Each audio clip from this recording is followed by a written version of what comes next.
Well, returning to our story on switching from the carbon tax to an ETS, a man who's provided much guidance to Labor in the area of climate change, going back to Labor's days in opposition, is the University of Melbourne's Professor ROSS GARNAUT, and he joins me now from Melbourne. Professor GARNAUT, welcome to the program. Hello, Andrew. Your review of climate change back in 2008 recommended an emissions trading scheme, and yet we got the carbon tax.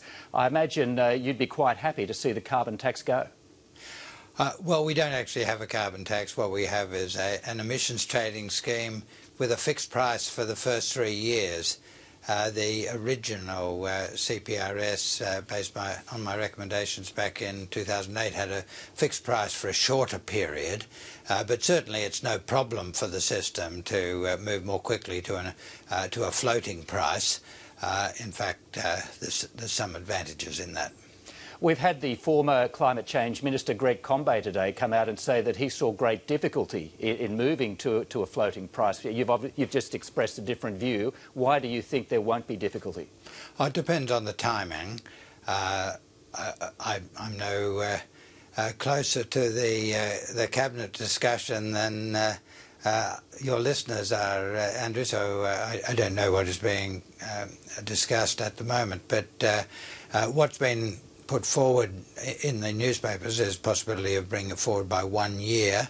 I think that gets, if it's only 1 year, then there is time to complete negotiations with the European Union on revision of the treaty under which we'll trade with them. There's not a problem of this year's free permits being issued and possibly sold back to the government before a fall in price. And there's time for the Climate Change Authority to recommend on targets. That process of recommending on targets, which you need for the emissions trading scheme, is due to be completed in the first half of next year. Is the fixed price, or the carbon tax as it's colloquially known, actually doing the job of encouraging renewable energy and decreasing the use of carbon-generating energy? Yes, the combination of policies that we have at the moment, which includes the renewable energy target, as legislated a number of years ago, and the carbon pricing arrangements, are having the combined effect of significantly reducing emissions from those sectors that generate most emissions after many years of quite strong growth in emissions. So there's been a change in trajectory, and that's all very encouraging. It must disappoint you then to hear the talk that we would switch to an emissions trading scheme with a price of about $6 a tonne, which is what the current price in Europe is. Well, it's disappointing that the price is as low as that in Europe, although what's disappointing is that the targets are not strong enough.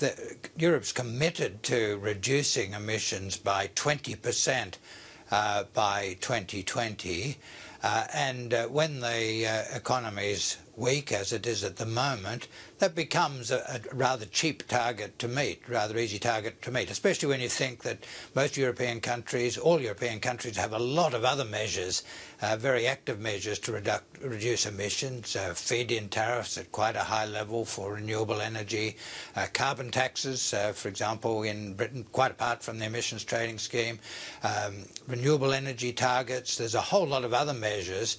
So the combination of those other measures and the rather easy target of reducing emissions by 20% means that the carbon price doesn't have to be so high to meet that target.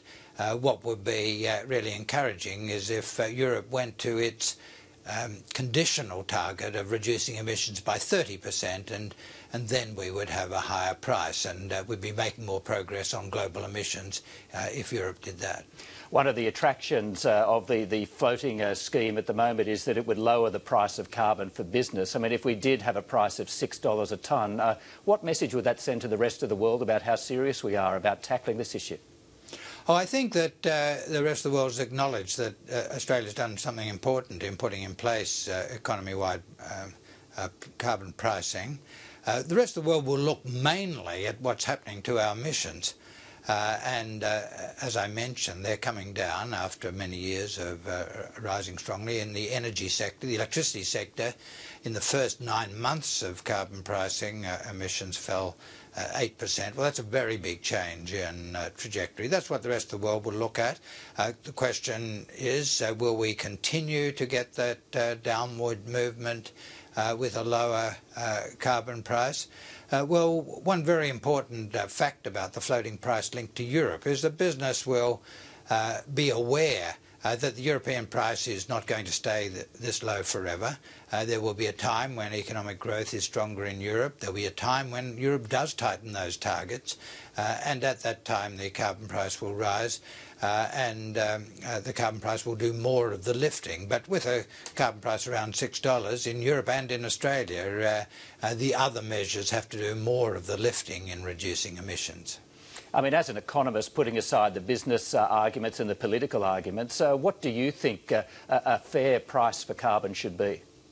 Well, to meet the global targets of reducing emissions by enough to have a reasonable chance of holding global temperature increases to 2 degrees Celsius, the modelling shows that the world would need carbon pricing in the vicinity of $30 and rising over time.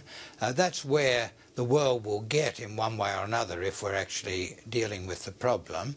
You don't have to get all of that way with the carbon price. As I said, it's every country is using a mixture of measures. If you use a carbon price, it's cheaper than for example, the range of regulatory measures that the United States is using, and the ban on exports of gas, which is a very powerful instrument that the US is using to get down emissions, but it actually is a very expensive way of getting down emissions. I wouldn't recommend that for Australia.